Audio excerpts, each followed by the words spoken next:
Okay, so hello everyone. Very good morning to all of you guys. I hope everyone is doing good. Please confirm if it's all good with the audio video. Just confirm it once so that we can start our class.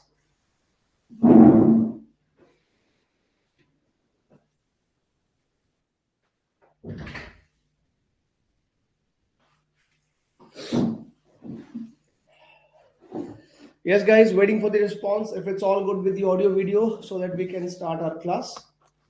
Kindly confirm.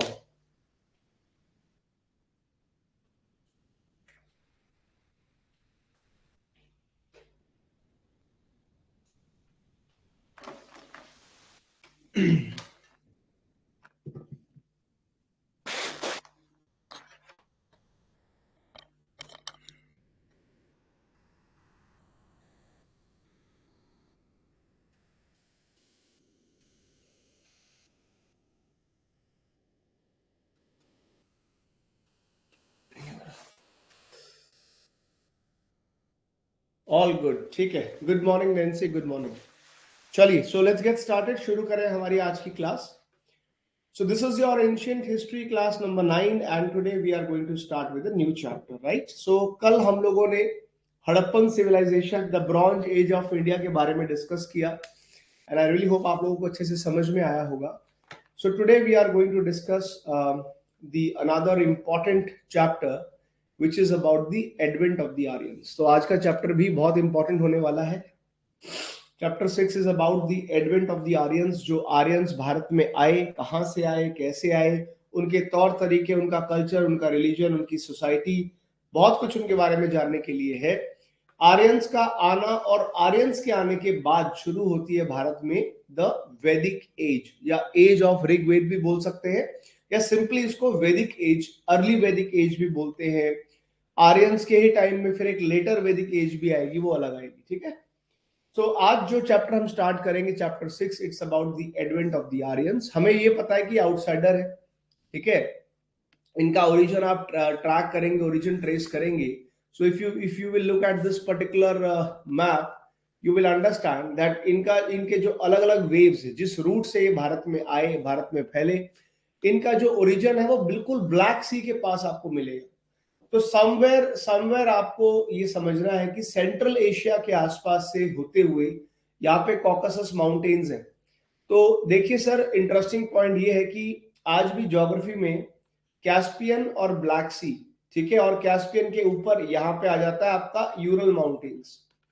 तो ये तीन ऐसे points हैं और इनके बीच में Caucasus mountains का ये पूरा चेन. तो बेसिकली ये एक ऐसा पॉइंट होता है, यूरल माउंटेन, कैस्पियन, कॉकसस और black sea. It actually separates the mainland of Europe and Asia. इस पूरे लाइन के उस तरफ यूरोप है और इधर इसके एशिया है. तो कोई आपसे पूछे भाई यूरेशिया जो जुड़ा हुआ है, कुछ ज्योग्राफिकल फीचर बताओ जो यूरोप और एशिया को अलग अलग करे, तो उसमें ब्लैक सी, कैस्पियन सी, दो वाटर बॉडीज हैं और दो माउंटेन्स है, यूरल माउंटेन्स और कॉकसस माउंटेन्स. और आप एग्जैक्टली देखिए, आपको ये यहां से उसी पॉइंट से, वही यूरेशिया का जो पॉइंट है, वहीं से आपको इनका ओरिजिन मिलेगा आर्यंस का. तो ये कहीं ना कहीं ये थोड़ा बहुत इनमें यूरोपियन एलिमेंट भी थे, एशियन, सेंट्रल एशियन एलिमेंट आपको मिलेगा. और इस तरह से होते हुए प्लेट्यू ऑफ ईरान से होते हुए ये लोग जो हैं हिमालयाज की तरफ बढ़े. यहाँ पे हमारा जो ये पूरा बेल्ट आता है, नॉर्थ वेस्ट फ्रंटियर, इनका एंट्री पॉइंट था. भारत में आए, अलग अलग जगह पे फैले और ये पूरा का पूरा जो है, this is the route followed by the Aryans. Right. कब आया? लगभग 1500 बीसी के आसपास आपको मिलेगा. हमने कल पढ़ा था कि 1900 से लेकर के 1200 बीसी तक this was the later Harappan phase, है ना. ये आपका पोस्ट अर्बनाइजेशन का या लेट हड़प्पन फेज था. तो आप देख सकते हैं कि लेट हड़प्पन के साथ में इनका कनेक्शन यू कैन सी. जब हड़प्पन का समय जा रहा था तब आर्यंस आ रहे थे. Clear everyone? एक छोटा सा टाइमलाइन में इसको फिट कर लो. अब अपना चैप्टर शुरू करते हैं, अपने स्टाइल से शुरू करेंगे. पहले कुछ इंपॉर्टेंट नोट्स आपको बताए जाएंगे and then you have to talk about the other stuff. So are we ready everybody? Are we ready with that? बाकी बच्चे आज कमा रहे हैं यार. आजकल मुझे तुम सुबह सुबह उठा देते हो. खुद आते नहीं है बच्चे। अभी हमें तुम सुबह सुबह उठा देते हो, बच्चे भी लाए भाई तो मजा है ना। हमें सुबह सुबह जुकाम हो जाता है उठ के। एनीवेज चलिए, बनाइए सर, नोट्स बनाइए। सबसे पहला आर्यंस के बारे में, chapter number 6, advent of Aryans, बात करेंगे ओरिजिनल होम एंड आइडेंटिटी। सो पहले आप इसका एक हेडिंग डालिएगा हमारे चैप्टर 6 में। फर्स्ट जो है आपका, आपको नए नोट्स बनाने हैं आज।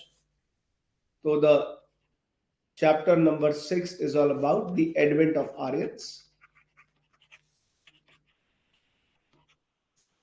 And rig veda time, rig veda age, you can write, okay? So please put up the subheading. सबसे पहले बात कीजिएगा, let's talk about the first topic which is original home and identity. The original home and identity.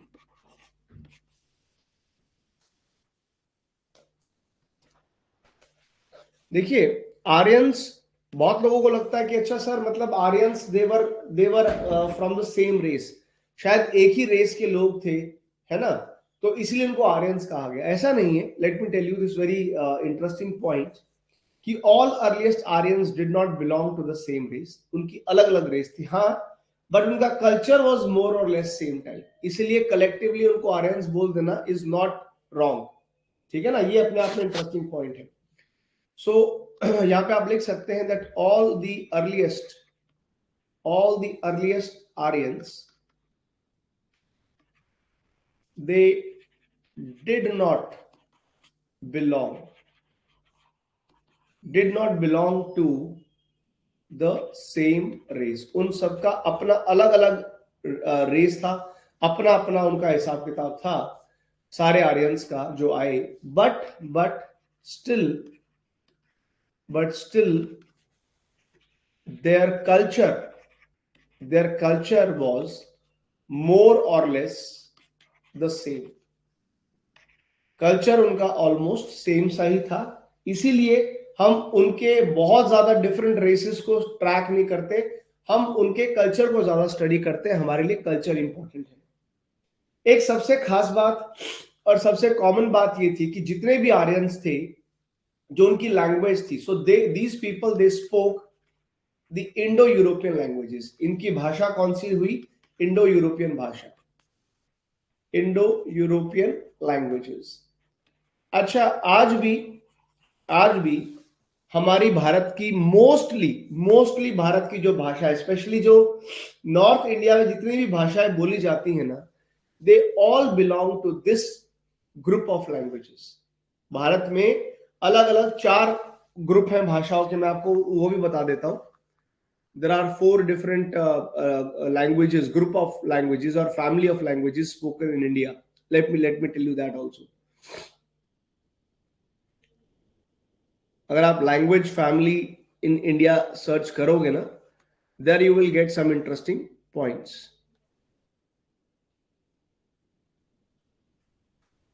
क्या हो गया, कुछ उसमें problem आ रही है क्या?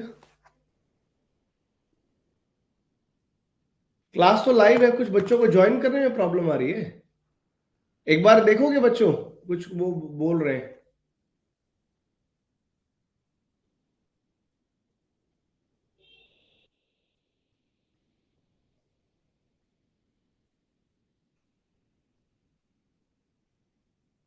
ग्रुप पे बच्चे बोल रहे हैं उनको क्लास ज्वाइन नहीं हो रहा, कुछ प्रॉब्लम आ रहा है क्या क्लास ज्वाइन करने में?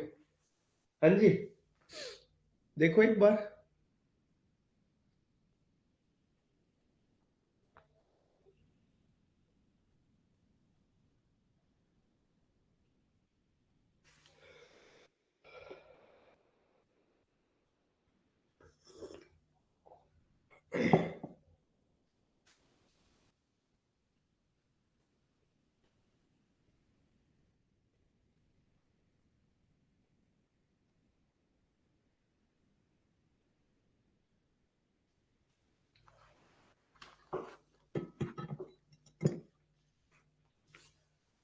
सो और आज भी अगर आप देखिएगा भारत में ना, जो हम लोग बात कर रहे थे इनके लैंग्वेज की, सो ये लोग इंडो यूरोपियन लैंग्वेजेस इन्होंने बोली। आज भी अगर आप नोटिस करेंगे भारत में there are 4 group of languages, ठीक है।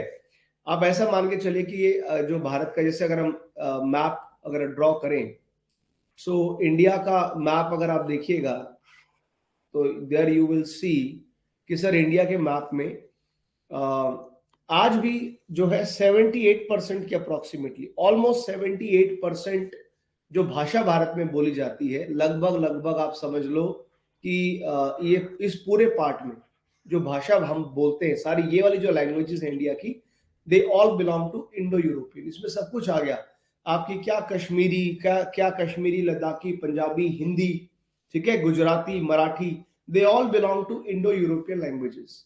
इनको हम सिंपली इंडो यूरोपियन भी बोल देते हैं, इंडो आर्यन भी बोल देते हैं। इस पूरे ग्रुप को, इन भाषाओं को इंडो आर्यन लैंग्वेजेस भी बोल देते हैं। फिर भारत में ये बोलने वाले कितने लोग हैं? 78%। फिर भारत में करीब करीब 19% के, 19-20% के अप्रोक्सीमेटली, 20% लगा लो, लगभग लगभग 19-20% ये जो भाषा है नीचे साउथ की हमारी, इनको हम बोलते हैं द्रविडियन लैंग्वेजेस, ठीक है ना। तो ये द्रविडियन लैंग्वेजेस होगी, द्रविडियन लैंग्वेजेस हैं करीब करीब आपकी 19-20% के अप्रोक्स। और फिर आपका एक ग्रुप आता है जिसको हम लोग बोलते हैं सीनो तिब्बतन ग्रुप, जो लगभग नॉर्थ ईस्ट इंडिया की भाषाएं हैं, ये वाली भाषाएं, इनको हम बोलते हैं सीनो तिब्बतन लैंग्वेजेस। तो ये वो ग्रुप ऑफ, ये फैमिलीज हैं, these are the families, what I am telling you is the families of languages. अब इनके अंदर अलग अलग स्पेसिफिक बहुत सारी भाषाएं हैं। और एक भाषा का ग्रुप भारत में है जो थोड़ा बहुत सेंट्रल इंडिया में, कुछ हमारे आइलैंड्स पे बोला जाता है, उसे हम लोग बोलते हैं ऑस्ट्रो एशियाटिक। चौथा बहुत ही माइनर ग्रुप है, that is called Austro Asiatic. और ऑस्ट्रो एशियाटिक ग्रुप जो है वो अंडमान निकोबार, झारखंड, छत्तीसगढ़ के कुछ ट्राइबल एरियाज में बोला जाता है। तो टोटल ना 4 फैमिलीज हैं भारत की भाषाओं की, जिनमें सबसे डोमिनेंट, सबसे बड़ा जो ग्रुप आपके लिए है, that is your Indo European languages.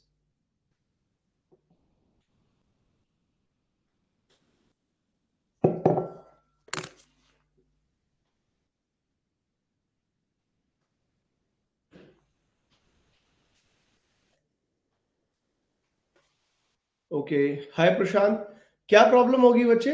Laptop, बाकी बच्चे लैपटॉप में देख रहे हैं कि मोबाइल ऐप से देख रहे हैं?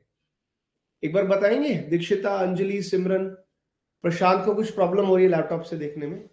क्या बाकी बच्चों को भी प्रॉब्लम आ रहा है क्या? बाकी स्टूडेंट्स को भी प्रॉब्लम आया है ज्वाइन करने में? कुछ बीच में मैसेज करके बता रहे हैं बच्चे। ठीक है जी, तो ये एक लैंग्वेजेस का आइडिया हो गया। तो जो ये इंडो यूरोप, जो ये आपके आर्यंस थे, तो दे यूज टू स्पीक, एंड इन्हीं से भारत में बहुत सारी भाषाएं डेवलप हुई हैं। तो ये ग्रुप आपको मैंने ऑलरेडी बताई दी, इसको हम इरेज कर देते हैं, मेन उसका पार्ट नहीं है हमारे, इसको कर दीजिए इरेज। सो इंडो आर, जो ये हमारे आर्यंस थे, they spoke Indo European languages. और आज भी वही सेम कल्चर हमको देखने को मिलता है।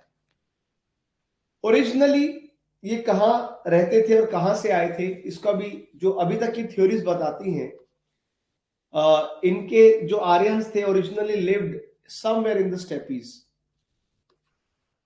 तो originally Aryans lived somewhere in steppes.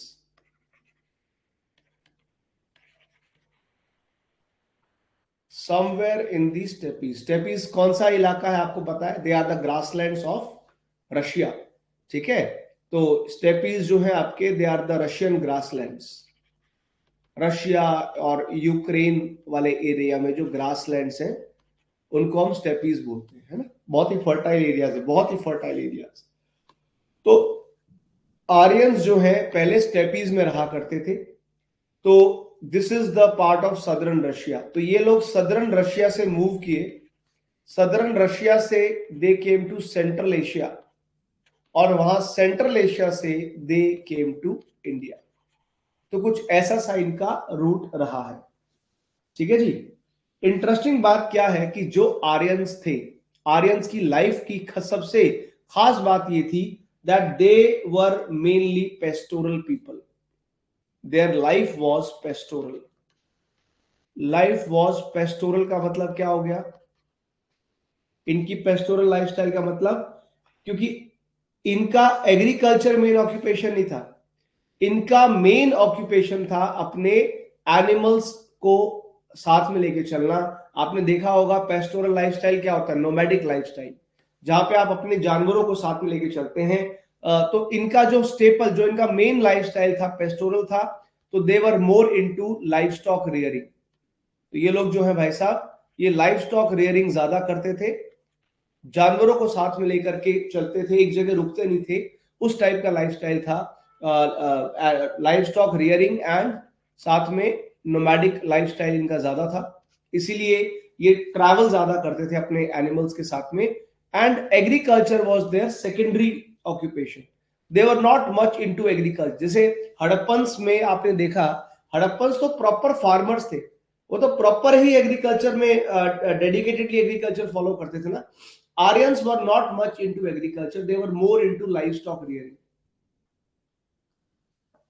तो कैटल वगैरह ये लोग ज्यादा पालते थे। तो and agriculture being their secondary occupation, ठीक है ना, it was their secondary occupation. Clear हो गया? ये वाला पॉइंट नोट कीजिए प्लीज। अब एक बहुत इंटरेस्टिंग पॉइंट जो आपको आर्यंस के साथ देखने को मिलेगा। आपको पता है सर ये कितनी दूर से, कहां स्टेपी से हम माइग्रेट हुए, है ना, तो ऑब्वियसली दिमाग में आएगा सर ये आए कैसे, कोई रेल बस सर्विसेज तो थी नहीं उस टाइम पे। तो इंटरेस्टिंग पॉइंट ये है भाई, आर्यंस के केस में याद रखिएगा कि आर्यंस की लाइफ में एक चीज सबसे इंपॉर्टेंट थी, and that was the role of the horse. Yes, horse इनकी लाइफ का सबसे इंपॉर्टेंट पार्ट था। इसी हॉर्स के वजह से they travelled such long distances. Because of the horse only they travelled such long distances. इतने लंबे डिस्टेंस ट्रैवल कर पाए, thus explains thus this explains the spread of the Aryans. इससे समझ में आता है भाई साहब, ये आर्यंस इतनी जगह पे स्प्रेड, सारे आर्यन इंडिया में थोड़ी आए, यही आर्यंस ईरान में भी गए हैं, पर्शिया ईरान साइड भी गए, उधर भी बसे, इधर भी बसे। तो ये आर्यंस जो है इतना ट्रैवल किया, इतना इनका स्प्रेड हुआ, उसमें हॉर्स का बहुत मेजर रोल है। तो ये लोग एक्चुअली वो लोग थे जिन्होंने प्रॉपरली हॉर्स को डोमेस्टिकेट किया था। Probably they were the first to domesticate the horse. They were the first to domesticate horse. तो इनकी लाइफ में हॉर्स का है बहुत इंपॉर्टेंट, और हमको बहुत सारे एविडेंसेस भी मिलते हैं आर्यंस के साथ associated. We get the evidences, we get the evidences of the horse. जो पहले हम बात कर रहे थे ना कि सुरकोताड़ा में था, रिमेन्स तो मिलते हैं, लेकिन हड़प्पन्स के केस में हमने पढ़ा था कि बहुत ज्यादा उनका ना प्रॉपरली हॉर्स कल्चर नहीं था। लेकिन आर्यंस का तो प्रॉपरली हॉर्स कल्चर था। हमें प्रॉपर क्लियर एविडेंसेस मिलते हैं हॉर्स के, आर्यंस के टाइम पे, specially 6th century BC onwards. तो 6th सेंचुरी बीसी के बाद से तो बहुत क्लियर एविडेंसेस है कि आर्यंस आए, आर्यंस अपने हॉर्सेस लेकर के आए और उनको डोमेस्टिकेट किया, ट्रैवल किया। तो इनका प्रॉपर हॉर्स कल्चर था which was missing in case of Harappan. तो Aryans they were having the horse culture. Important point है, नोट करते जाइएगा।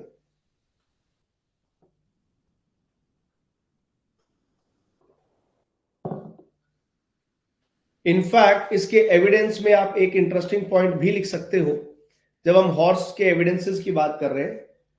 यूरल माउंटेन्स के आसपास, around the Ural mountain area, around the Ural mountain area,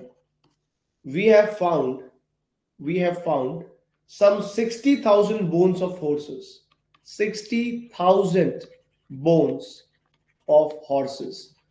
तो उस इलाके में 60,000 घोड़े की हड्डियां मिलना समझाता है कि ये लोग कितना एक्सक्लूसिवली हॉर्स को डोमेस्टिकेट करते थे और उस पर ट्रैवल भी करते थे। घोड़े मरते भी होंगे बीच में और मरने के बाद उनको दफनाते थे ये लोग। तो इनके लिए हॉर्स का इंपॉर्टेंस कितना था वो 60,000 हड्डियां बताते हैं। और ये हमको कब मिला है? करीब करीब ये एविडेंस हमको मिला है 3000 बीसी के आसपास, लगभग 3000 बीसी में ये एविडेंस हमको मिला। अब जब ये भारत में आए हैं, आर्यंस जब भारत में आए तो सेंट्रल एशिया में गए, ईरान में गए। जो ईरान, क्योंकि फिर ये क्या है ना, जो सेंट्रल एशिया में बने, कुछ तो लोग जब ये ट्रैवल किया इन्होंने रशिया से, सो इनका जो जर्नी का अगर हम बात करें, जर्नी इनका समझें तो दो ब्रांचेस निकली। तो ईस्टर्न रशिया से few people gone to central Asia, वो वहां बस गए सेंट्रल एशिया में। दूसरे लोग थोड़ा नीचे डीप माइग्रेट किए, वो आपके ईरान, और ईरान से फिर इंडिया में आए। तो इनको बोला गया है इंडो ईरानियंस। तो ये they people used to, we call them as Indo Iranians. ठीक है जी, तो इंडो ईरानियंस है जो हमारे वाला ब्रांच, जो भारत में आके बसे, देवर इंडो ईरानियंस। अच्छा, एक चीज नोट करना है कि इनकी जो सोसाइटी थी, अब आपने एक चीज नोटिस की, हड़प्पन्स के टाइम पे हमने बोला था भाई गॉडेस की पूजा करते थे वो लोग, है ना। हम ये तो नहीं कह सकते कि मैट्रियार्कल सोसाइटी थी, लेकिन काफी हद तक हमें ये समझ में आता है कि आर्यंस के यहाँ पे जेंडर इक्वालिटी थी। कोई जेंडर बायसनेस तो नहीं देखी ना आपने? कोई जेंडर बायसनेस देखी आपने? नहीं। लेकिन आर्यंस के केस में एक चीज आप बहुत क्लियरली पढ़ेंगे, and that this was a male dominated society. Male dominated society. हालांकि वैदिक एज में मेल डोमिनेशन था, यहां तक फिर भी ठीक था। महिलाओं की स्थिति भारत देश में खराब होनी शुरू हुई थी लेटर वैदिक। लेटर वैदिक में सब जो आप खराब सोच सकते थे सब हो गया। क्या कास्ट को लेकर के, क्या जेंडर को लेकर के, सभी तरह के डिस्क्रिमिनेशन हो गए। तो इनके बाद आर्यंस की ही जो सेकंड फेज आती है, लेटर वैदिक एज, वहां से आप बहुत ज्यादा डिस्क्रिमिनेशन देखोगे। और वो डिस्क्रिमिनेशन आज तक हम उसको कंप्लीटली खत्म नहीं कर पाए। तो महिलाओं के साथ जो ये जेंडर डिस्क्रिमिनेशन हुआ, महिलाओं का जो सोशल स्टेटस कमजोर हुआ, वो लेटर वैदिक एज में आया। और उसकी वजह, उसकी जो बीज थे वो आर्यंस के टाइम पे शुरू हो गए थे, क्योंकि एक मेल डोमिनेटेड सोसाइटी होने की वजह से आने वाले समय में महिलाओं का रोल बहुत कम होता चला गया, और जो है औरतें जो है वो ज्यादा प्रॉस्पर नहीं कर पाई। तो आर्यंस की मेल डोमिनेटेड सोसाइटी का वर्स्ट फॉर्म लेटर वैदिक एज में आपको देखने को मिलेगा। ठीक है बॉस। आर्यंस का जिक्र, आर्यंस के रिकॉर्ड्स हमको भारत में कैसे मिले? सो अगर आपको जानना हो how you got the records of the Aryans in India, तो इनका जिक्र जो है हमें इवन ऋग्वेद में मिलता है जी। इवन ऋग्वेद में, ऋग्वेद इनको एज कल्चरल कम्युनिटी, ऋग्वेद में आर्यंस को डिस्क्राइब किया गया है। They are described as a cultural community.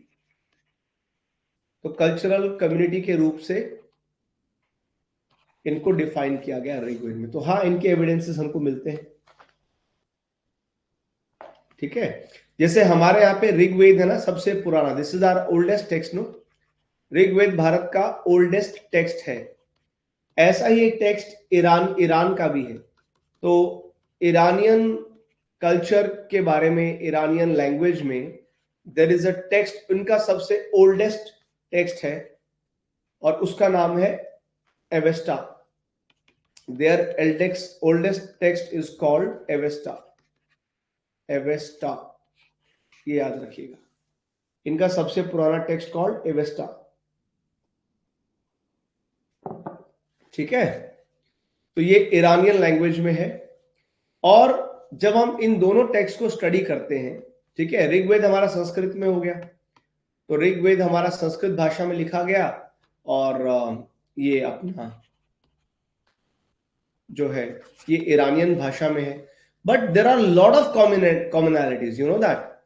एवेस्टा और ऋग्वेद दोनों टेक्स्ट बहुत पुराने टेक्स्ट हैं, और हमको समझ में क्या आया कि यार ये इंडो ईरानियंस वाला कनेक्शन कैसे समझ में आया कि ये जो लोग थे, ईरान में जो लोग बसे और भारत में लोग आए, इनमें क्या कनेक्शन है।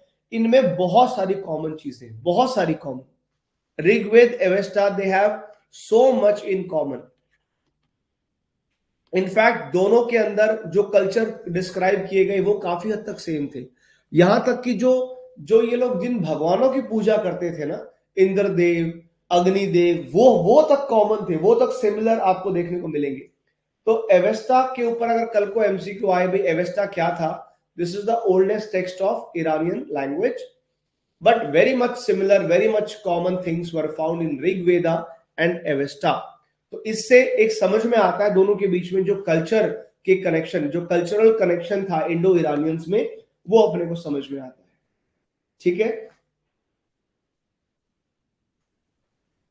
एक और इंपॉर्टेंट पॉइंट लिखवा देता हूं आपके एमसीक्यू के पर्पज से। एक और चीज नोट कीजिएगा, जो सबसे अर्लीस्ट स्पेसिमेन हमको मिला, the earliest specimen that we got of the Indo European, earliest specimen of Indo European language, वो हमको किधर मिला सर? वो मिला ईरान, इराक में। Earliest specimen of Indo European languages was found in Iraq somewhere 2200 BC के आसपास। तो ये भी आप नोट करके चलेंगे।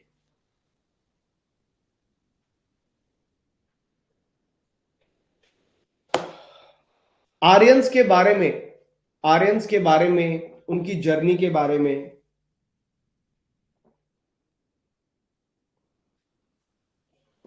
उनके हिस्ट्री, उनके कल्चर के बारे में हमें कई सारी पुरानी इंस्क्रिप्शंस भी मिली हैं। So we have got some of the oldest inscriptions related to Aryans, related to the Aryans, जहां पे उनके रिकॉर्ड, उनके बारे में पता चलता है। तो this is again for the MCQ point of view. तो इसमें कुछ है, एक आपकी हिटाइट इंस्क्रिप्शन है, एक आपकी हिटाइट इंस्क्रिप्शन है, एक आपकी कसाइट है इंस्क्रिप्शन, एक आपकी मिटानी करके है, मिटानी इंस्क्रिप्शन। अब ये कहां कहां है जो हिटाइट इंस्क्रिप्शन है? ये आपको मिलती है टर्की के अंदर। टर्की में आर्यंस के बारे में जिक्र किया गया। कैसाइट इंस्क्रिप्शन के ऊपर जो है ये इराक में आपको रिकॉर्ड मिलेंगे, और मिटानी इंस्क्रिप्शन बिलोंग करती है to Syria.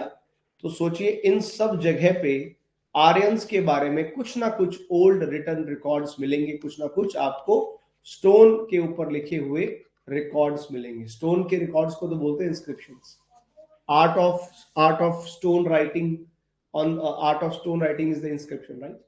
So Turkey, Iraq, Syria, इन जगह पे अलग अलग इंस्क्रिप्शन के नाम है। ये एमसीक्यू में कई बार पूछ लेते हैं, तो आपको याद होना चाहिए। हालांकि हमारे पास कोई क्लियर डेफिनेट आर्कियोलॉजिकल ट्रेसेस तो नहीं है, बट एक कॉमन हम एक पॉइंट पे एग्री करते हैं कि शायद आर्यंस जो भारत में आए वो 1500 बीसी के पास आए।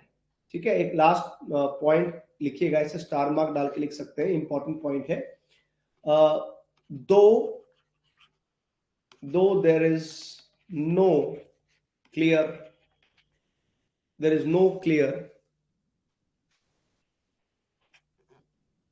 and definite archaeological traces of advent of the Aryans, कोई क्लियर अपने पास तो नहीं है, लेकिन still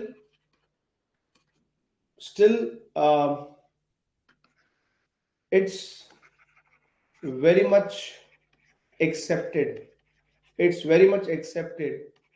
that Aryans appeared in India somewhere around 1500 BC। तो अभी एक कॉमन सी डेट हम मान के चलते हैं, भाई आर्यन शायद 1500 बीसी में आए। तो हम ये समझ में आ जाता है कि आर्यन जिस टाइम भारत में आए that was the time of post urban Harappan times, it was the time of late Harappans. तो क्लियरली ये लेट हड़प्पन्स के साथ में आए, लेट हड़प्पन्स के टाइम पे ये लोग आपको आते नजर आएंगे। यहां तक का पॉइंट एक बार क्लियर है तो मुझे कॉन्फिडेंट थम्स अप दे दीजिए सर। सभी बच्चों को मोबाइल पे सुनना पड़ रहा है क्या? हमने इसमें कुछ सेटिंग गड़बड़ कर दी है क्या? किसी का भी नहीं चल रहा? वेब पे किसी पे भी बच्चे का नहीं चल रहा है क्या? ऐसा होना तो नहीं चाहिए यार। हाँ जी, बाकी बच्चों को भी प्रॉब्लम आ रही है या वेब पे ट्राई नहीं किया आप लोगों ने?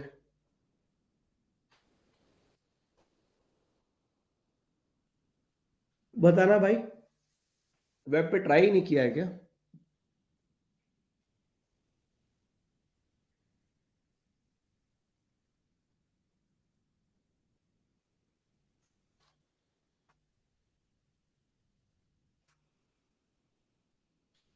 माइट बी ऐप अपडेट हुआ ना सर, माइट अपडेट सेटिंग। अच्छा, हो सकता है यार।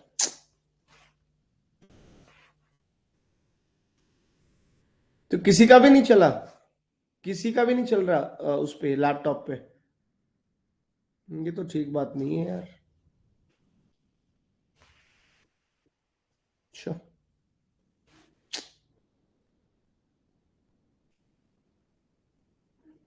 हम्म हम्म हम्म हम्म हम्म, हम्म।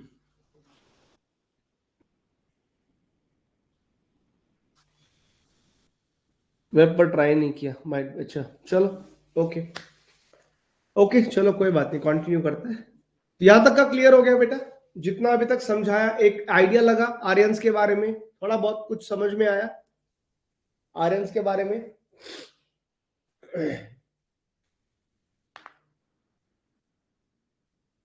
अब एक बार एरियाज भी देख लीजिए, जो एरियाज हैं हमारे अर्लीस्ट आर्यंस आखिर किन किन एरियाज में भारत में आए थे, तो उसके ऊपर भी नोट्स बनाइए जरा। So do right down the areas of earliest Aryans.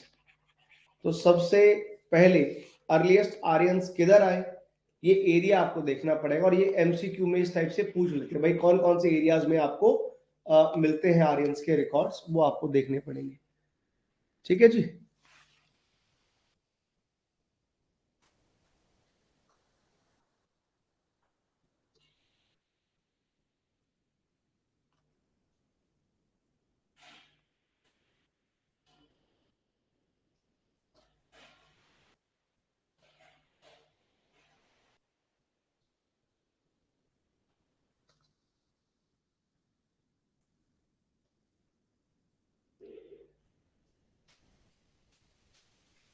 So areas की बात करें तो आपको मिलेंगे ईस्टर्न अफगानिस्तान, जो इस एरिया में सबसे पहले आए हैं। So that was the area of eastern Afghanistan. Eastern Afghanistan के साथ में नॉर्थ वेस्ट फ्रंटियर, जो नॉर्थ वेस्ट फ्रंटियर प्रोविंस जिसका मेजर चंक आज हम पंजाब के नाम से जानते हैं, वो वाला एरिया हो गया, और वेस्टर्न यूपी, और फिर आपका वेस्टर्न उत्तर प्रदेश। तो ये तीन प्रोमिनेंट एरियाज है जहां पे आर्यंस आके बसे। ठीक है, तो ये आपको पता होना चाहिए फॉर द एमसीक्यू पर्पस। और कौन कौन सी रिवर्स नियर बाय जो इनका जो पूरा सेटलमेंट इन्होंने किया, their settlement was around, it was around two major rivers, it was around the rivers. और वो कौन कौन सी दो नदियां थी? सो वन वाज सरस्वती, जो सरस्वती नदी अभी नहीं है, उस टाइम पे थी, आज के लिए तो माइथोलॉजिकल है। तो गंगा यमुना सरस्वती, तो जो सरस्वती है, अब उसके बारे में बहुत सारी थियरीज है कि क्लाइमेट चेंज से खत्म हो गई, कुछ लोग मानते हैं कि यमुना ने उसको कैप्चर कर लिया। तो सरस्वती नदी अभी रिसेंटली स्टडी हुई थी, तो सरस्वती नदी के एविडेंसेस मिले कि यहाँ पे एक और नदी हुआ करती थी जो सरस्वती के नाम से शायद रही होगी, क्योंकि सरस्वती नदी का जिक्र ऋग्वेद में आपको मिलेगा, गंगा यमुना सरस्वती। लेकिन सरस्वती नदी आज प्रेजेंट डे इंडिया में एग्जिस्ट नहीं करती है, तो माना जाता है कि यमुना ने उसको कैप्चर कर लिया, क्योंकि रिवर्स अपना कोर्स चेंज करती हैं। और ये भी पहले माना जाता था कि पहले जो यमुना थी ना, यमुना का फ्लो ऐसे था, यमुना वेस्ट में जाया करती थी। बाद में टेक्टोनिक चेंजेस और बाकी चेंजेस की बात से यमुना ने जब ऐसे फ्लो करना स्टार्ट किया तो सरस्वती रिवर को अपने साथ कैप्चर किया। तो इस टाइप की थ्योरीज आपको पढ़ने को मिलेंगी। तो इन ये जो लोग आर्यंस जो बसे ये सरस्वती नदी के आसपास बसे और दूसरे इंडस। तो ये दो मेजर रिवर्स थी जिनके पास आर्यंस आके बसे थे। इंडस नदी को इनके टाइम पे कहते थे सिंधु नदी और सरस्वती का नाम था नदी तरना। इट वॉज नदी तरना। कई बार ऐसे सवाल आ जाते हैं ऐसे सवाल कि आज की रिवर के जो ओल्डर नेम्स हैं उनके बारे में बताओ। तो ये इनके पुराने नाम, Saraswati used to be called as नदी तारा तरना एंड इंडस तो मालूम है सबको सिंधु। अच्छा, जो जिस पूरे एरिया में ये बसे, their whole area of their settlement, whole region of the settlement of the Aryans, इसको कहते हैं land of seven reverse.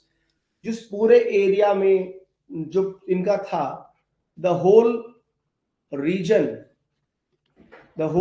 Of Aryan settlement, that is called as the land of seven rivers. सप्त सप्त सिंधु करके कुछ होता है ना, क्या था वो, सप्त द्वीप क्या बोलते थे यार, मैं माइंड से स्किप हो गया। लैंड ऑफ सेवन रिवर्स करके बोलते थे ना, लैंड ऑफ सेवन रिवर्स, ये नाम था उस पूरे रीजन का। सब सिंधु बोलते थे, क्या बोलते थे, मेरे माइंड से स्किप हो गया।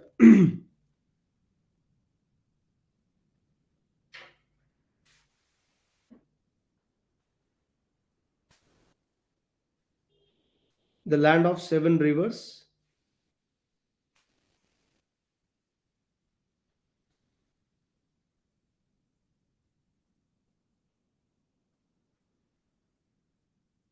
इसका एक पर्टिकुलर नेम है।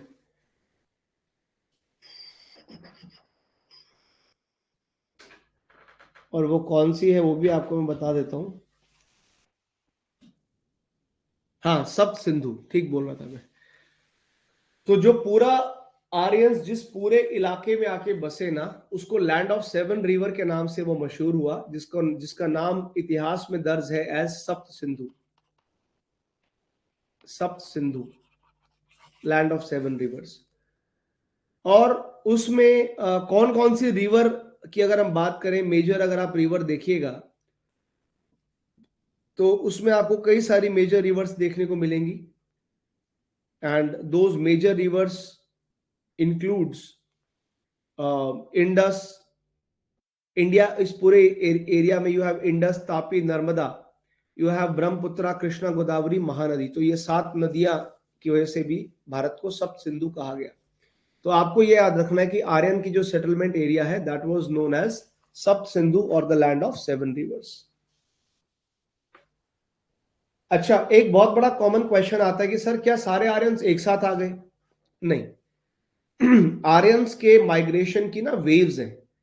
they did not come all at once, they came one after the other. There are several waves of Aryan migration that you see. सबसे पहले वाली फर्स्ट वेव वाज 1500 बीसी। उसके बाद अलग अलग टाइम पे आर्यंस आपको आते हुए मिलेंगे, ठीक है।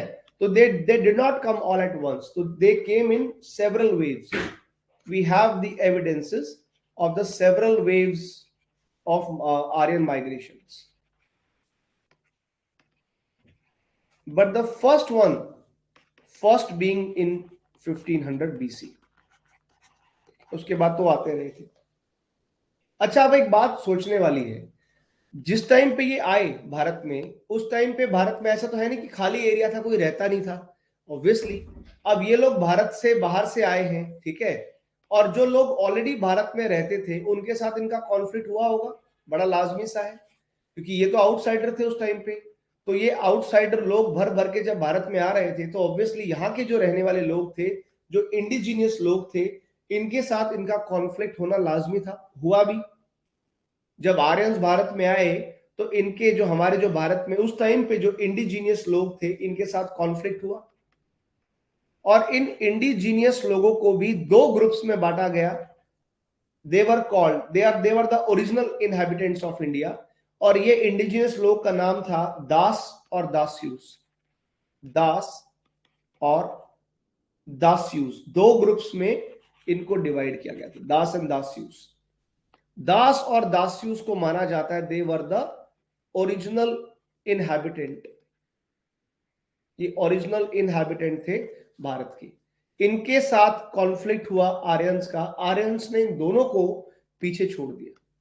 आर्यंस वर सो पावरफुल कि दास और दास्यूस दोनों ग्रुप ऑफ पीपल को ये लोग ने हरा दिया। ठीक है, यही दास आगे चल करके स्लेव्स की कैटेगरी भी बनेंगे। एक चीज मैं आपको इंटरेस्टिंग बता दूं कि आर्यंस का ना दोनों group, two type of people, तो दोनों ग्रुप ऑफ पीपल के लिए अलग अलग एटीट्यूड्स था। तो कंपैरेटिवली आप देखिएगा ना, जो दास्यूस थे उनके लिए Aryans were more hostile towards them. जो आर्यंस थे comparatively, Aryans were more hostile, they were more hostile to Dasyus, क्योंकि ये इनके लिए रियल चैलेंज था। दास्यूस जो थे, ये group of people, that was the real challenge for Aryans.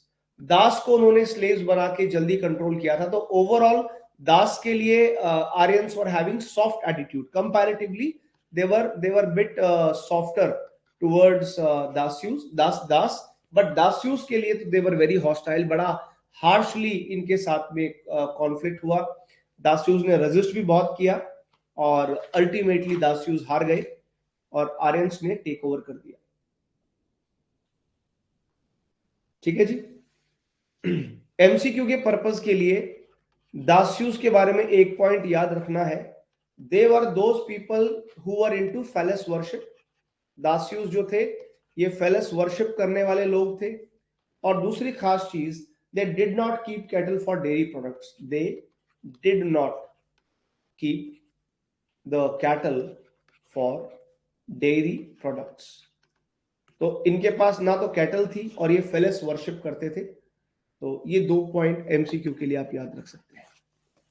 एक बेसिक सा मैंने आपको आइडिया दे दिया, एक बेसिक से नोट्स आपके बनवा दिए हैं। The first topic that we covered it was original home and identity of the Aryans. Original home and identity आपको बताया। अब हम इसको थोड़ा सा एनसीईआरटी से फटाफट से कवर करेंगे। यहां तक कोई पॉइंट समझ में ना आया हो तो बताओ, आ गया है तो मुझे एक बार बताओ सर ऑल क्लियर है। समझ में आ गया है तो प्लीज बोलिए कि हाँ सर क्लियर हो गया, एक बेसिक सा रफ आइडिया लग गया। तो फिर हम थोड़ा सा एनसीईआरटी के स्लाइड से भी इसको पिकअप करते हैं। जल्दी जल्दी बताइए प्लीज।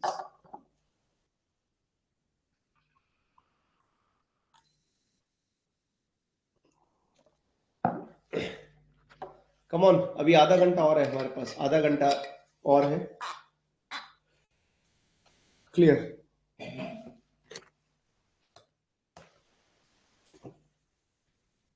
ओके, ये रूट याद रखिएगा, काम आएगा आपके। ठीक है।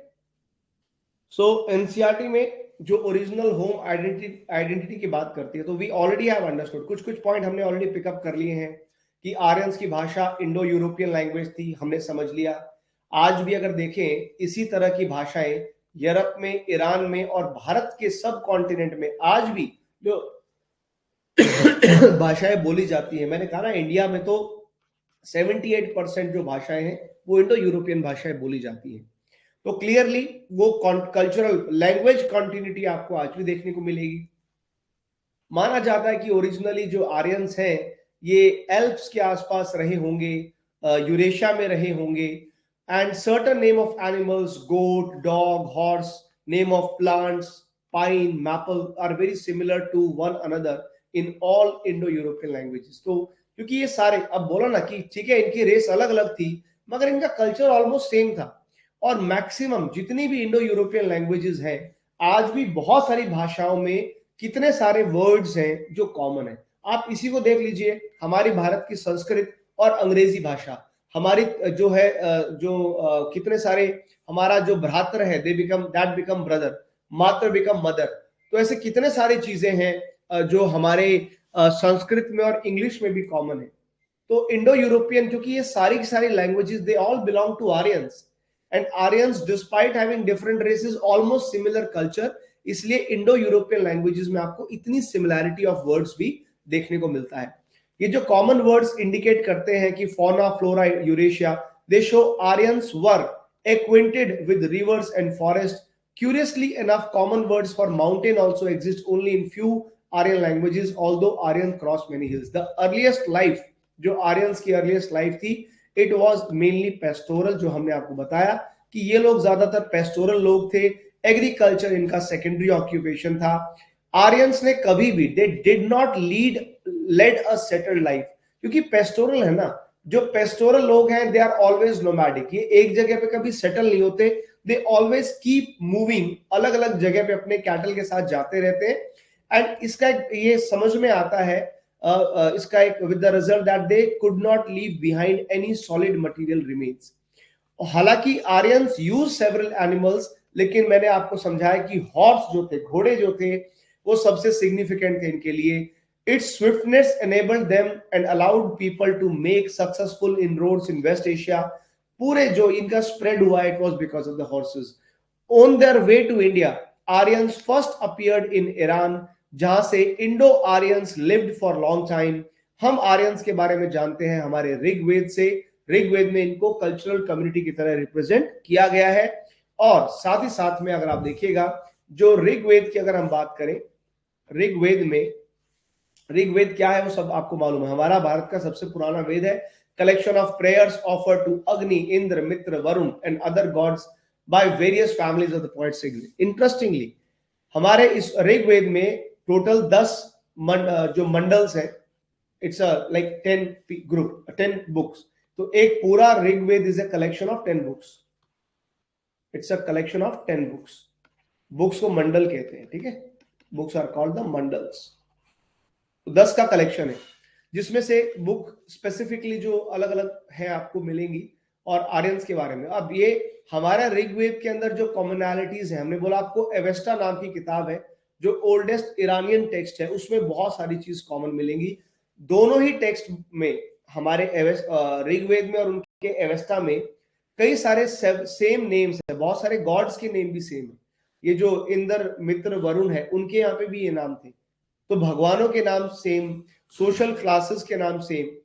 हमें कुछ आर्यंस के नामों के बारे में पता चला, जैसे आपको मैंने बताया कुछ इंस्क्रिप्शन से, जैसे केसाइट इंस्क्रिप्शन आपको मैंने बताया, ये कहां थी, आपकी इराक के अंदर थी, that was in Iraq. Mitanni inscription के बारे में आपको बताया, मिटानी वाज इन सीरिया. ठीक है ना, यहां लिखा नहीं है, मैं आपको एक्स्ट्रा बता रहा हूं, तो ये आपको उधर देखने को मिलेगा.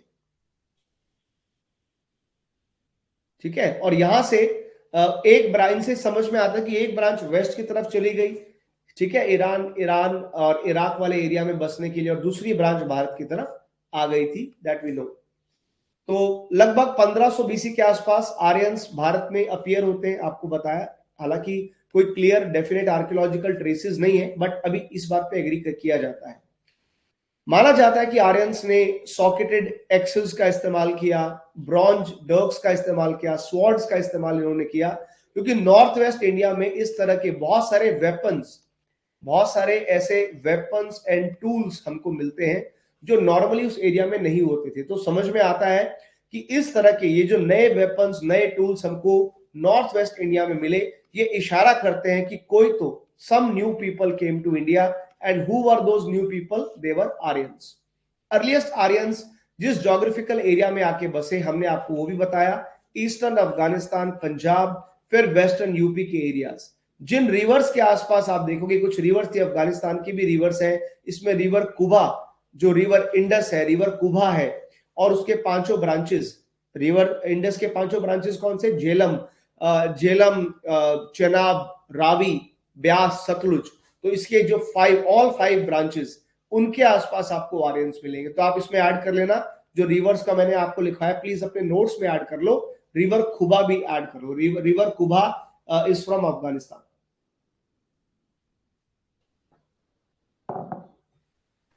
ठीक है. The Sindhu, identical with the Indus, is river par excellence of the Aryans and repeatedly mentioned. Another river जिसका जिक्र है वो आपको मैंने बताया, Saraswati. Now it is lost in the sands of Rajasthan, but the area covered by it अभी आज, अब अच्छा, ये जो घग्गर रिवर है ना, आपको मैंने बताया था इनलैंड रिवर है, हरियाणा में से होके गुजरती है. बेसिकली घग्गर रिवर को माना जाता है कि घग्गर रिवर उसी एरिया में से होके गुजरती है जहां पहले सरस्वती थी. कुछ लोग ये भी कहते हैं कि Ghaggar river is actually it's actually the remains of Saraswati. तो सरस्वती नदी के ही कुछ रिमेनिंग पार्ट है घग्गर में आपको मिलेंगे, ऑलमोस्ट सेम वैली से होकर गुजरती है। तो we have a connection between Ghaggar आज का present day and that time Saraswati. खैर एनीवेज, द आर्यंस ने कॉपर का इस्तेमाल किया। Yes, they use copper. Aryans ने जो कॉपर का इस्तेमाल किया, सबसे कॉमन एक ही सबसे ज्यादा इंटरेस्टिंग कॉपर माइन थी, सबने अब तक तो आपको याद भी हो गया होगा, राजस्थान की खेतरी। तो खेतरी माइन से इन्होंने कॉपर लिया। द होल रीजन जहां पे आर्यंस बसे उसे कहा गया लैंड ऑफ 7 रिवर्स, जिसको हमने नाम दिया Sapta Sindhu. Sapta Sindhu, this was the whole geographical area of the settlement of Aryans. Aryans जो भारत में आए वो अलग अलग वेव्स में आए। सबसे पहली वेव्स माना जाता है कि 1500 बीसी, आपको बताया। और आते इनका कॉन्फ्लिक्ट हुआ, लड़ाई हुई, जो हमारे इंडिजीनियस हैबिटेट्स थे, दास्यूस, इनके साथ उनका झगड़ा हुआ। जो दास थे, they are also mention in ancient Iranian literature. जो हमने एवेस्टा की बात की थी, इवन एवेस्टा के अंदर भी जिक्र है दास ग्रुप ऑफ पीपल का। एंड माना जाता है that they seem to have been a branch of early Aryans. कुछ लोग ये भी मानते हैं कि जो दास थे ना, they were actually the earliest Aryans. जो सबसे पहले आर्यंस भारत में आए थे, ये वो दास वही थे, यही अर्लीस्ट आर्यंस थे। बाद में जो अलग अलग वेव्स आई हैं, वो फिर ज्यादा मात्रा में आई। पहले बहुत ही limited number of Aryans Bharat में आए, उन्हीं को शायद दास कहा गया। और ऋग्वेद में मेंशन है, कई बैटल्स के बारे में ऋग्वेद में बताया गया है। There was defeat of Shambara by Divosa, maybe that belong to the different clans of India. So in this term, the das basically appear in the name of Divodas, possibly Dasyus. The Rigved represent original inhabitants of the country. Aryan chiefs overpowered them. तो देखो, अब अगर ये वाली theory सही है, तो हमने आपको बताया कि दास और दास्यू दो ग्रुप ऑफ पीपल थे। अब क्योंकि दास खुद ही अर्लीस्ट आर्यंस थे, तो प्योरली इंडिजीनियस कौन से हुए? जो बिल्कुल ओरिजिनली, जो सबसे प्योरेस्ट इंडिजीनियस लोग थे, जो सिर्फ भारत के ही लोग थे ओरिजिनल, वो दास्यूस थे। इसीलिए शायद Aryans they were more hostile to Dasyus, और दास को उन्होंने उतना ज्यादा नुकसान नहीं किया, लेकिन दास्यूस को बड़ा हॉस्टाइल एटीट्यूड के साथ किया, because they were the original inhabitants. तो दैट मेक सेंस, ये समझ में आता है अगर ये थ्योरी एज इट इज आपके काम करती है। तो Aryan chiefs were soft towards Dasa but very strongly hostile to Dasyus because they were the original threat to the people of Arya, to these peoples. दास्यूस, ये एक वर्ड बड़ा मेंशन किया गया है ऋग्वेद में। एक शब्द हमें मिलता है दास हत्या, दास्यु हत्या। अब ये दास्यु हत्या शब्द अगर आप देखोगे, इट मींस स्लॉटर ऑफ दास्यूस। और ये ऋग्वेद में बार बार ये शब्द का प्रयोग किया गया है, जिससे समझ में आता है कि किस तरह से आर्यंस आए।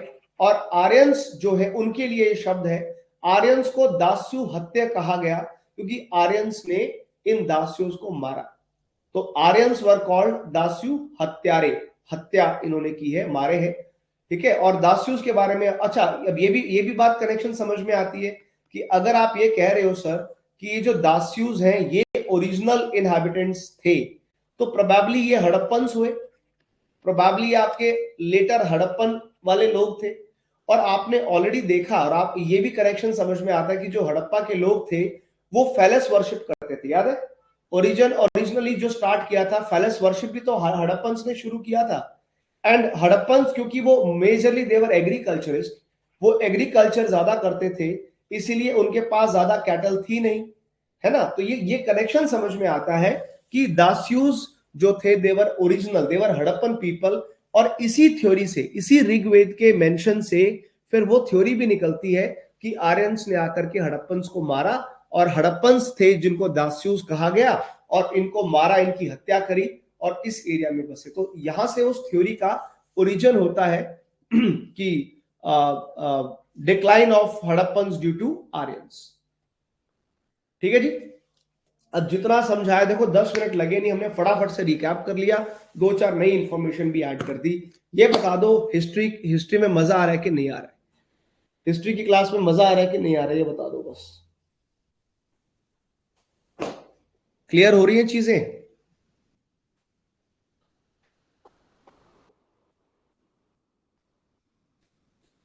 हाँ जी,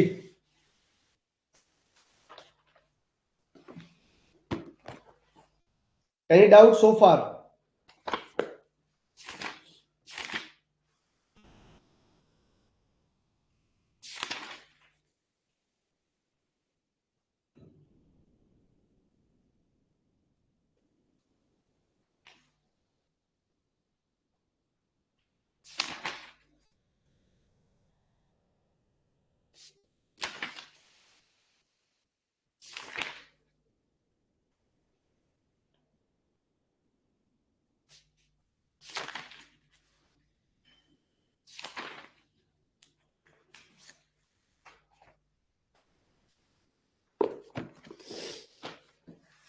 क्लियर?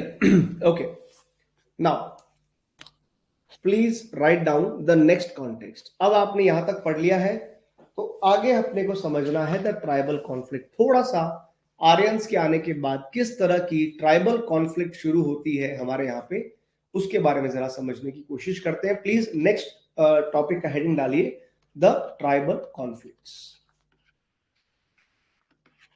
ठीक है, 1 मिनट में आता हूं।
चलिए जी, सो ट्राइबल कॉन्फ्लिक्ट के बारे में आप लिखिए।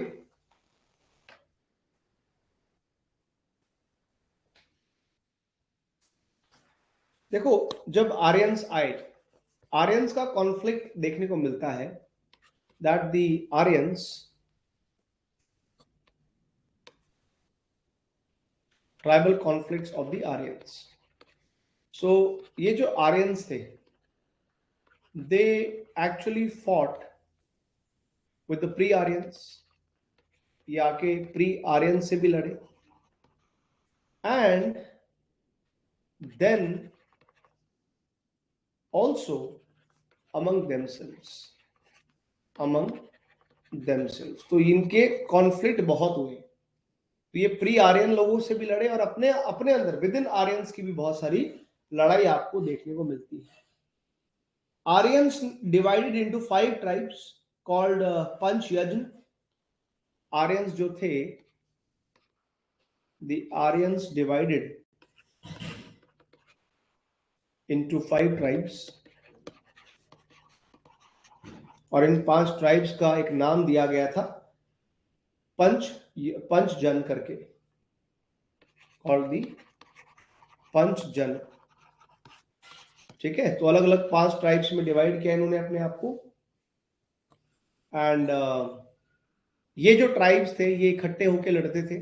इनफैक्ट ये जो पंच जन ट्राइब्स थे, ये जो 5 ट्राइब्स का एक ग्रुप आर्यंस ने बनाया था लड़ने के लिए, जरूरत पड़ने पे they also sought the help of non Aryans too. अगर जरूरत पड़े तो ये लोग नॉन आर्यंस की भी हेल्प ले लिया करते थे लड़ाई करने के लिए. अगर इनको किसी और ग्रुप से लड़ना होता था तो ये उसकी भी हेल्प लेते थे. ठीक है, अब इन सारे उसमें से ना 2 जो ग्रुप्स थे आर्यंस के, अलग अलग ट्राइब्स थे, इसमें से 2 were very very popular and very powerful. एक थे आपके द भारताज, तो भारताज हो गए, और दूसरे थे त्रित्सु. त्रित्सु, ये जो 2 ग्रुप थे, ये जो 2 ट्राइब्स थे, these two tribes were major ruling Aryans. सबसे जो मेजरली रूल किया है एरिया को, वो भारतास और त्रिस्तु नाम के जो ट्राइब्स थे उन्होंने किया है. तो अब चाहे एमसीक्यू मेरा पंच जन के ऊपर आ जाए, मुझे पता है ये आर्यंस के 5 ट्राइब को पंच जन बोला गया. कौन से वाले आर्यंस के ट्राइब्स थे जिन्होंने सबसे ज्यादा रूल किया, जो रूलिंग क्लास थे, basically they were the major ruling class of the Aryans, तो फिर वो भरतास और त्रिस्तु नाम के 2 ट्राइब्स हो गए. ये 2 ट्राइब इसलिए भी ज्यादा पावरफुल बने, ये जो दोनों ट्राइब्स मैं आपको बता रहा हूं, Bharatas and Tritsu, basically both of them were supported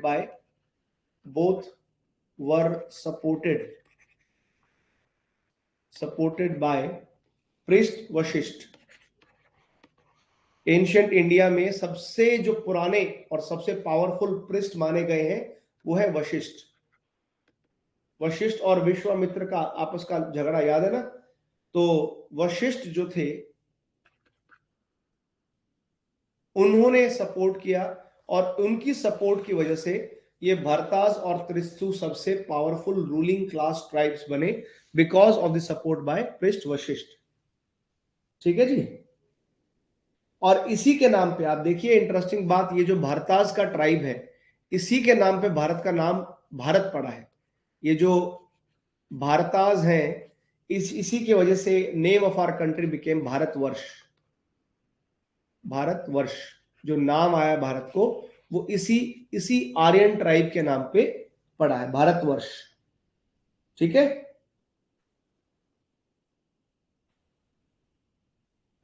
एक बड़ी ही फेमस बैटल का जिक्र हमको मिलता है ऋग्वेद में. एक बहुत मशहूर बैटल हुई थी उस टाइम पे, जिसको कहते हैं बैटल ऑफ 10 किंग्स.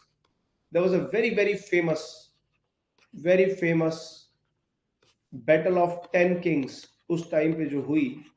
वो बैटल ऑफ 10 किंग्स क्या थी? It was a battle between the Bharatas tribe, जो सबसे पावरफुल ट्राइब था वो, versus Bharat, versus the 10 chiefs, जो 10 अलग अलग चीफ थे, उनके बीच में ये लड़ाई हुई थी. तो 10 चीफ एक तरफ थे और भरताज एक तरफ थे. इस लड़ाई को कहा गया बैटल ऑफ 10 किंग्स. ठीक है, और ये जो लड़ाई हुई थी, इस लड़ाई में एक ऋग्वेद में इसका मेंशन है, this clearly has been mentioned in the Rigveda. और वो बताते हैं किस तरह से भरताज ने ये 10 किंग्स को हराया. और ये जो पूरी बैटल हुई थी, this battle was fought on the river Ravi, जो आज की प्रेजेंट डे रावी नदी है, लेकिन उस टाइम पे इसका नाम रावी नहीं था. That time the name was Parushni. आप याद रखिएगा पुराना नाम परुष्णी करके, this was the older name. तो ऋग्वेद में जो ये नदी का नाम, नदी का जिक्र किया गया है, ये परुष्णी नदी के नाम से मिलेगी। तो बैटल ऑफ 10 किंग्स किसके बीच में हुई? भरताज ट्राइब एट वन हैंड, और सामने 10 चीफ थे। और ये लड़ाई कहाँ हुई है? रावी नदी, परुष्णी नदी के किनारे पे हुई थी। बहुत ही फेमस बैटल जो है ये मानी जाती है। ठीक है जी। एंड इस लड़ाई, ये इतनी डिसाइसिव लड़ाई क्यों मानी जाती है? Because this battle of 10 kings, of course it was the Bharatas, they won the battle.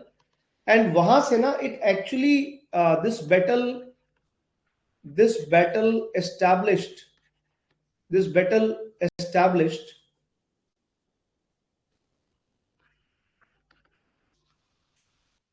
the supremacy of Bhartas। जो सुप्रीमेसी थी भरत ट्राइब की, तो ये भरताज ट्राइब का सुप्रीमेसी आ गया, और इसीलिए फिर भारत का नाम, दस the name Bharatvarsha, thus the name of our country,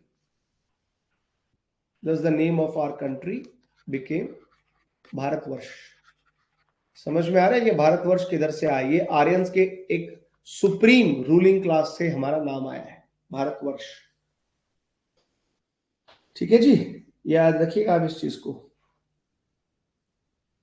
बाद में यही जो भरत वंश था, या आपने महाभारत में भी सुना होगा, बाद में यही जो भरत वंश था, भरत और पुरुष मिलके कुरुज बनते हैं। बाद में भरताज प्लस पुरुष बिकेम द कुरुज, कौरव जो जिनसे बने थे, कौरव्स। तो भरत ट्राइब और पुरुष बिकेम कुरुज लेटर। एंड ये आपको ड्यूरिंग महाभारत टाइम पे देखने को मिलेगा। ठीक है जी, ये आप ध्यान रखिएगा। और उसमें मेंशन भी करते ना, भरतवंशी नहीं बोलते बार बार, अपने पुराने महाभारत वगैरह में देखा होगा कि भरतवंशी राजा।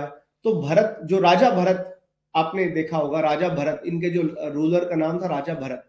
तो भरत और पुरु, ये पुरु भी ट्राइब्स थे, ये भी आर्यन पीपल थे। तो भरत और पुरु मिलकर के कुरु बन जाते हैं। और आगे चल के आपने ये भी देखा होगा कि जो अपर गैंजेटिक बेसिन एरिया है, स्पेशली जो आपका अपर गैंजेटिक बेसिन आता है आपका, one of the most fertile area, this whole area was actually ruled by Kurus and Panchals. जो कुरु ट्राइब थे, सबसे पावरफुल हो गए ना ये। भरत पहले पावरफुल थे, भरत के साथ पुरु मिल गए तो कुरु बन गए, तो और पावरफुल हो गए। तो या तो कुरुज ने इस पूरे एरिया पे रूल किया है, या फिर पंचाल जो है, एक और ट्राइब था पंचाल, उन्होंने इस एरिया पे रूल किया है। और अपर गैंजेटिक बेसिन में आपका ये सारा एरिया आ गया, आपका जो हरियाणा वाला एरिया है, आपका क्या बोलते हैं, यूपी का एरिया है, बिहार का एरिया, ये सारा जो एरिया है इसमें आता है। ठीक है जी। तो कुरुक्षेत्र जो नाम पड़ा है, कुरुज के नाम पे ही हरियाणा में वी हैव द कुरुक्षेत्र। ठीक है जी, एरिया ऑफ कुरुज। तो ये कुरु ट्राइब, और कुरु कहां से आया? भरत ट्राइब से आया। अच्छा, एक इंटरेस्टिंग पॉइंट निकल के आता है कि यार आर्यंस ना काफी ज्यादा सक्सेसफुल हुए। आर्यंस वर, अगर मैं आपसे सवाल पूछूं, why Aryans got success in battles, तो इनकी लड़ाइयों में ऐसा क्या इनके पास एडवांस था? इनके पास ऐसा क्या एडवांस था जो ये इतने सक्सेसफुल होते थे लड़ाइयों में? और उसके पीछे बड़ा इंटरेस्टिंग रीजन निकल के आता है। आर्यंस जो थे ना, दे एक्चुअली यूज्ड चैरियट्स। इन्होंने रथ का इस्तेमाल किया था। They were the first people to use chariots which were driven by horses. घोड़े इनके पास थी, ऊपर से इन्होंने रथ भी बना लिए, चैरियट्स बना लिए। एंड फर्स्ट टाइम किसी ने चैरियट्स का इस्तेमाल किया। They were the first to use it. और इस चैरियट की वजह से they were having extra advantage, इनके पास बहुत सारा एडवांटेज आ गया। They were very fast, attack करने में फास्ट, डिफेंस करने में फास्ट। चैरियट के ऊपर you can carry lot of weapons at the same time. पैदल लड़ने से तो मच बेटर है रथ के ऊपर लड़ना। You are more secure, you have the advantage of shooting in lot of things are there. तो Aryans were the first people to use the chariots driven by horses, which was the greatest advantage, and that's why they won. They got so much success in battle. They won so many battles because of that. Yes, are we clear up to this point? चलिए, अब ये जो हमने आपको पढ़ाया इसको एक बार NCERT से भी देख लें। हाँ जी बच्चों, एक बार एनसीईआरटी से देखते हैं जो हमने अभी आपको ये पूरा ट्राइबल कॉन्फ्लिक्ट का पॉइंट समझाया। आइए जरा, कुछ एनसीईआरटी का ना मिस हो जाए। So we know very little about the weapons of the adversaries of the Aryan people, although we hear of the many defeats inflicted by Indra on the enemies of the Aryans. ऐसा ये तो exaggeration है, ठीक है। जो Aryans के दुश्मन थे, आर्यंस के दुश्मन के वेपन के बारे में हमें ज्यादा पता नहीं, और ऋग्वेद में बड़ा चढ़ा के लिखा हुआ है कि इंद्र देवता ने आर्यंस के सारे दुश्मनों को हरा दिया। तो ये तो खैर क्या बोले इस बारे में। तो ऋग्वेद में इंद्र जो है, इंद्र जिसको पुरंदर के नाम से बताया गया है, it means that he was the breaker of the forts, but we cannot identify the forts held by pre Aryan. Some of them have been Harappan settlements probably. शायद ये ऋग्वेद में ये कहना चाहते होंगे कि देवता जो इंद्र था, उन्होंने हड़प्पन सेटलमेंट्स के फोर्ट को तोड़ दिया आर्यंस को जिताने के लिए, समथिंग लाइक दैट। तो बट लेकिन ये कोई डाउट नहीं, खैर ये है exaggeration, extrapolation, this is all about the creativity. लेकिन इस बात में कोई डाउट नहीं है कि Aryans were very successful, Aryans को सक्सेस मिली है, तभी तो आर्यंस का इतना स्प्रेड हो पाया, तभी तो आर्यंस ने अपनी सेटलमेंट एस्टैब्लिश करी। And that basic reason for the success was the chariots driven by horses, introduced them for the first time in West Asia and India.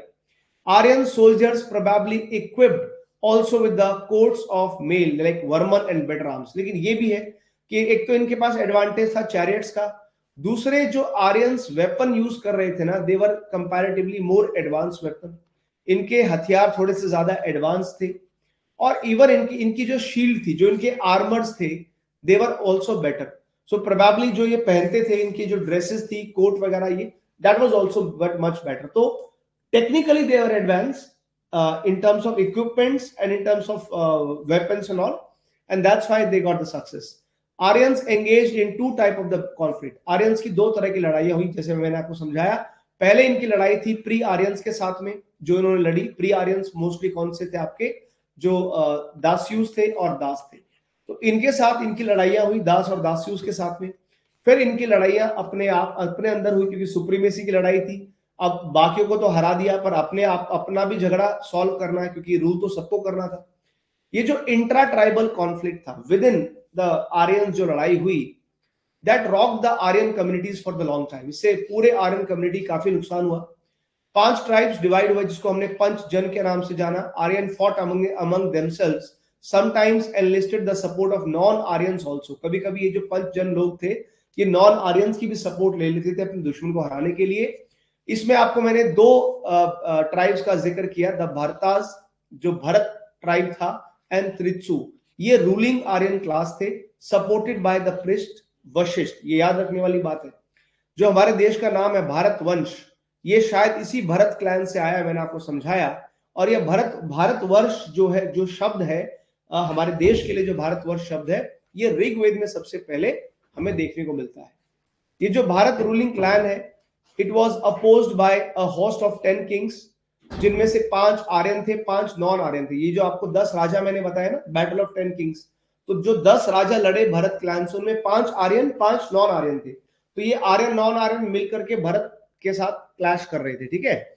और ये बैटल जो लड़ी गई है, it was Bharat on one hand and the 10 Kings on the other, जिसको battle of 10 Kings के नाम से मैंने बताया। और बैटल कौन सी नदी पे लड़ी गई, परुष्णी, वो भी आपको बताया, आज की प्रेजेंट डे रावी रिवर। और इसमें विक्ट्री मिली, इसमें जीत गए भरतास, और इनकी सुप्रीमेसी एस्टैब्लिश हो गई। जो डिफीटेड ट्राइब्स था, उनमें से सबसे इंपॉर्टेंट, देखिए एक इंटरेस्टिंग बात, जो डिफीट हुए, जो हारे, उनमें से एक बड़ा इंपॉर्टेंट ट्राइब था पुरुष।